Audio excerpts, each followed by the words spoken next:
Hello, my narc-free family. So I had something in my mind that I wanted to talk to you all about. But as a mother with two young children with a narcissist, I'm always having to do more than one thing at a time. So I hope y'all don't mind if I drive and talk. But I've been thinking about something. The reason why it's so hard for us to heal sometimes is because we really put a lot of stock into the relationship with the narcissist, and we really believed we were in a real relationship. And one of the things that I think helped me to heal, that I think will help you all also, is that if you start to recognize that it never was a real relationship. And the thing that helped me to recognize that is that, okay, so we know that they're a narcissist. If you're watching these videos, you've realized that you were dealing with a narcissist. And in the DSM-5, which is the book with, mental disorders and, people who have mental issues are in that book, we're dealing with someone who had a mental issue, okay? So if you think about it like this, if we went to a mental institution and we didn't know anyone that was at the institution, maybe we were taking a tour of it for whatever reason, for our job or whatever the case may be, and we were in there, and while we were there, the patients were being combative. They were trying to hit us or smack us, or they were trying to spit on us, or they were cussing at us loudly, okay? We wouldn't really be that hurt by it, because they're a stranger to us, all right? So yes, they're acting out. They are in a mental institution, so we expect this from them. We get thrown off because we think that when we're with the narcissist, we're dealing with a person that's sane. Now, let's flip it and let's look at them the same way we would someone in a mental institution, because that's really where they should be. They know the things that they're doing. They are aware, okay? Some people say that, they're not aware. Some of you have heard of H.G. Tudor, who is a narcissist. But if you listen to Sam Vaknin, he says that they are aware, which makes perfect sense. They may not know that they're a narcissist, but they know what they're doing. They know the behavior is bad. They know that they're hurting people, and that is what counts. So if we look at them, because they should be put away somewhere with all the havoc they're wreaking on lives, and they're out here and they're making children, and they're using the children as the pawns, and they're trying to make little narc kids, and they're destroying people's lives. Really, that should be a crime, okay? Because especially if you think about it, if you're dealing with a covert narcissist, they're acting good when they're out in front of people, so they know how to act. So they could be good, even though they got all this mess going on the inside of them. They know how to act when they need to act right. So they could act that way all the time and not be grimy and gritty and treacherous the way that they are.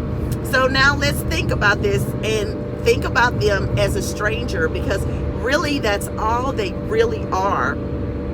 We never ever met the real them, nor probably did we want to, because once the mask came off, we saw the real them, and it was horrific. So some of you, maybe you weren't with a narcissist that took that full mask off and came for you, but I was with one that came for me, that hunted me morning, noon, and night. So once you see that, some of you who are struggling to try to wrap in your mind the discard and all of these things, if they put you through something really treacherous right away, it wasn't, when he took that mask off, there was just I gave it 30 days to see if maybe he was just on crazy for temporary, and maybe he was going to come back to his senses, but he did not.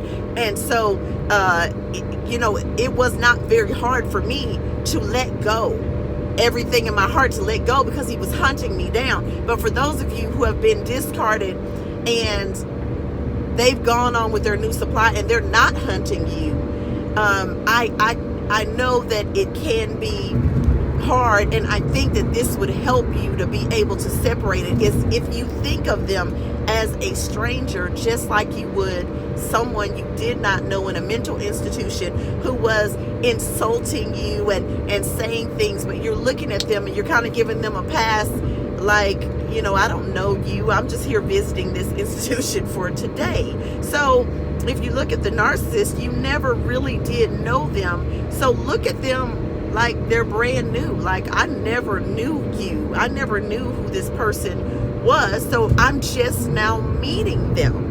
You are literally in the process of them discarding you, or you discarding them, and them getting an injury, a narcissist injury, and them showing you who they are. You are just now really meeting the real them, the them that isn't hidden behind anything, the vile them, the sneaky, conniving, manipulative one. And you are not asleep anymore. You are meeting the real them. So I hope that helps you to heal, because that is the real them.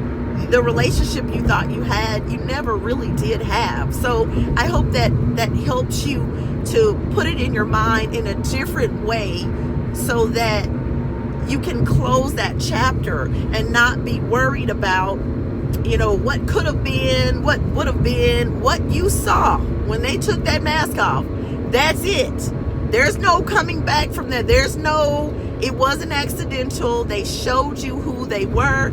I think it's Maya Angelou, when they showed you who they are, believe them. Don't try to change the story. Don't try to, don't try to alter it.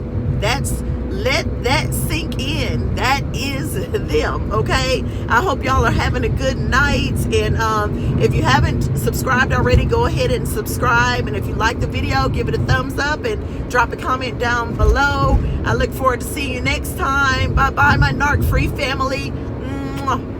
I'm headed to my therapy, by the way. For those of you who know, I skate. I go to adult skate nights, and so I'm headed to my skate night. I can't miss it, but I did want to reach out to y'all. Love y'all. Mwah.